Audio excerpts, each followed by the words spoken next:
शादी के बाद भी पत्नी का बॉयफ्रेंड, मगर पत्नी को मिला एक सच्चा पति। शादी की रिश्ते की डोर बेहद नाजुक मानी गई, विशेषकर आपके दिल में प्रेमी के प्रति बेहद प्रेम है तो आपके लिए इस बात को सही तरह से रखना और भी मुश्किल हो जाता है। ऐसे में कुछ विधियां और कारगर तरीके हैं जिन्हें समझते हुए आप एक सही निर्णय ले सकते हैं। नंबर 1, पत्नी की बॉयफ्रेंड के प्रति आकर्षित होने की वजह अधिकतर मामलों में पत्नी के पति को छोड़कर किसी और को देखने की कोई ना कोई वजह जरूर होती है। यह वजह पैसा हो सकता है, किसी का आकर्षण शरीर हो सकता है, किसी का अच्छा व्यवहार हो सकता है, या फिर चाहे कोई और वजह हो। अगर आपको लगता है उस वजह को दूर करने में आपको कोई परेशानी नहीं है तो आप ज़रूर उस वजह का पता लगाइए,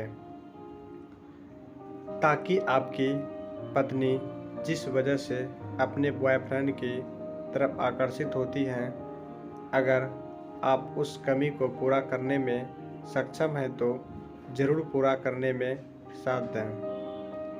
लेकिन अगर मामला आपके नियंत्रण में नहीं है तो फिर आपको आगे बढ़ना होगा। नंबर 2, समझिए इंसान को चुनने की भूल आपकी है। याद करिए जिस इंसान को आपने अपना जीवन साथी चुना था वह आपके दरवाजे में, आपके कमरे में यूं ही नहीं आ गया। आपने भी कुछ निर्णय लिए होंगे, तभी वह इंसान आपकी ज़िंदगी में आया, पत्नी के रूप में आई है। तो गलती दूसरे इंसान की बाद में है, पहले उसकी है जो आपके अंदर बैठा हुआ है, जो आपकी ज़िंदगी के हर फैसले लेता है, जिसने यह तय किया था मुझे इस लड़की से शादी करनी है। और यदि आप अपनी गलती माने बगैर और खुद को सुधारे बगैर आप भले ही उस महिला से आज दूर हो जाए, कुछ समय बाद आप किसी और महिला के साथ संबंध बना लेंगे, तो पहले जो अंदर बैठा हुआ है, जो बेवकूफ़ है, जो उसे ठीक कीजिए, क्योंकि बाहर वाले इंसान की गलती बाद में होती है। नंबर 3, जोर आजमाइश ना करें। शादी के बाद भी पत्नी के बॉयफ्रेंड के पास जाने के लिए जोर आजमाइश बिल्कुल ना करें, क्योंकि यह तरीके पुराने हो चुके हैं। अगर आप किसी पे हाथ चलाते हैं, अपने पार्टनर को किसी तरीके से टॉर्चर करते हैं तो समस्या आपको झेलनी पड़ सकती है। अक्सर ऐसे कई मामले सामने आते हैं जिनमें पत्नी के प्रति दुर्व्यवहार के मामले में पति बड़ी घोर सज़ा भुगतनी पड़ती है, तो पत्नी को स्वतंत्र छोड़ दें। नंबर 4, आदरपूर्वक बातचीत करें और फैसला लेने दें।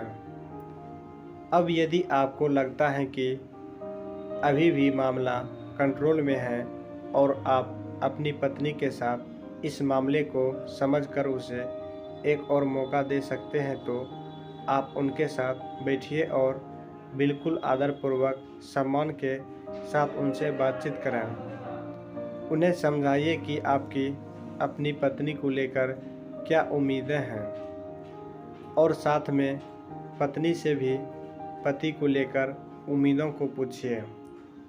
इन सब बातों को प्रेम पूर्वक समझाने और अंत तक उसकी बात सुनने के बाद अंत में आप फैसला उस पर छोड़ दीजिए। नंबर 5, जीवन आगे बढ़ने का नाम है। जी हाँ, यदि पत्नी को आपसे प्रेम होगा तो संभव है कि वह आपको समझेगी और किसी तरह आपसे बातचीत से आप इस मसले को सुलझा लेंगे।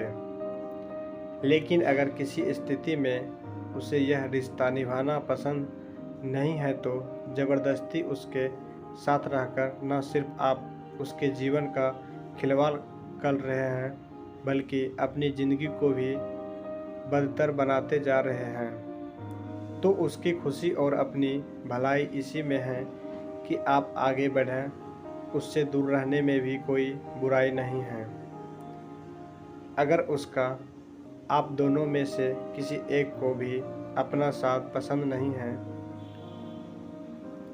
नंबर 6, साधारण मसलों से बचना है तो होना चाहिए जीवन का लक्ष्य। ज़िंदगी बहुत छोटी है और हम ऐसे लोग हैं जो इन्हीं छोटी छोटी चीज़ों में अपनी ज़िंदगी गंवा बैठते हैं। मान लीजिए आपको इमरजेंसी में कहीं दूर जाना है और आपको रास्ते में दौड़ते हुए थोड़ी टक्कर लग जाए तो क्या आप उससे लड़ेंगे झगड़ेंगे? लेकिन अगर कहीं जाना नहीं और किसी ने भी कुछ आपको थोड़ा बहुत टच कर दिया तो आप लड़ने झगड़ने लग जाएंगे। कहने का अर्थ है अगर ज़िंदगी में छोटी छोटी बातों में उलझने से बचना है तो कोई बड़ा कार्य कीजिए। ज़िंदगी में सार्थक कर्म कीजिए। आपको लगेगा यह बाकी चीज़ें बहुत छोटी हो गई हैं। नंबर 7, सही संबंध होने के बेहद ज़रूरी। देखिए, बात सिर्फ पत्नी की नहीं है बल्कि हम सभी लोग जाने अनजाने सभी रिश्तों में गलत चुनाव करते ही हैं। कभी हम समाज में गलत लोगों से दोस्ती करते हैं तो कभी खराब लोगों की संगति करते हैं। इसलिए सही संबंध रिश्ता बनाने से पहले आपका अंदर से सही होना बेहद ज़रूरी है। अगर आप आगे भी किसी महिला की खूबसूरती के कारण किसी अन्य महिला से संबंध बना लेंगे तो संभव है फिर से आपको उस तरीके का दुख झेलना पड़ सकता है। तो अपनी गलतियों से सीखें। हेलो मेरे प्यारे दोस्तों, अगर आपको इस वीडियो से कुछ नया सीखने को मिला तो प्लीज़ हमारे चैनल को सब्सक्राइब करके वीडियो को लाइक शेयर ज़रूर कर दीजिएगा।